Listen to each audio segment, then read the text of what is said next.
Hello. Today's video blog is how much house can you really afford?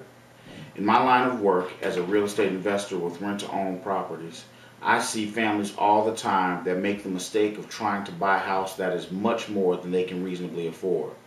There are two parts to buying a house. There's the actual cost or the monthly payment of a house, and then there's the actual cost of owning the house, which goes into a much larger number than most people expect.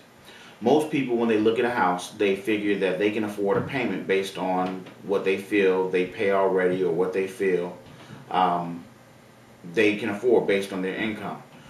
What you actually need to do is take a few more minutes and use a systematic approach to figure out how much house you can actually afford.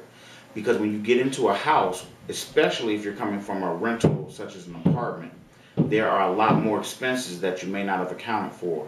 Things like higher gas bills due to the fact that you're you're heating a larger house, or larger electricity bills because of the fact that the house has more lights, or you might not have looked at the lawn maintenance care, things that inevitably go with the house.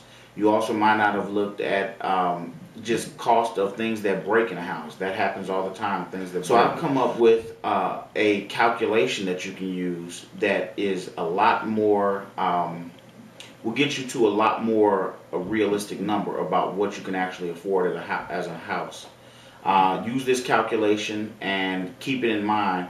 Even if you go to a mortgage broker and they tell you you can afford more house, I would keep this calculation in mind as what you actually can afford.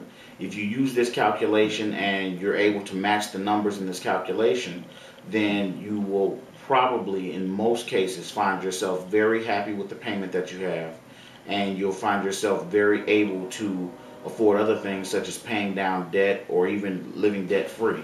So here's the way the calculation goes. The first thing you need to do is take your total net income monthly. We look at everything on a monthly basis because mortgages are calculated monthly. Don't worry about your annual income. We need to figure out your total net income. Now, what we mean by monthly net income is your monthly take-home pay, what you actually walk in the door with. This is after your taxes, after any health care costs that come out of your paycheck, after any wage garnishments or any deductions that come out of your paycheck. Once you have that exact number of how much you bring in a month, then the next step is to figure out the fixed expenses that you have each month. Things like credit card debt, car notes, any loans or personal loans, things that would and would not be on your credit report. We don't want to include utilities, and we don't want to include things that are sporadic. If you're for such things like clothing or something that you're not spending the same amount on each month. Once we figured out those fixed expenses, then we want to total those up. We want to subtract the fixed expenses from the net income of the household.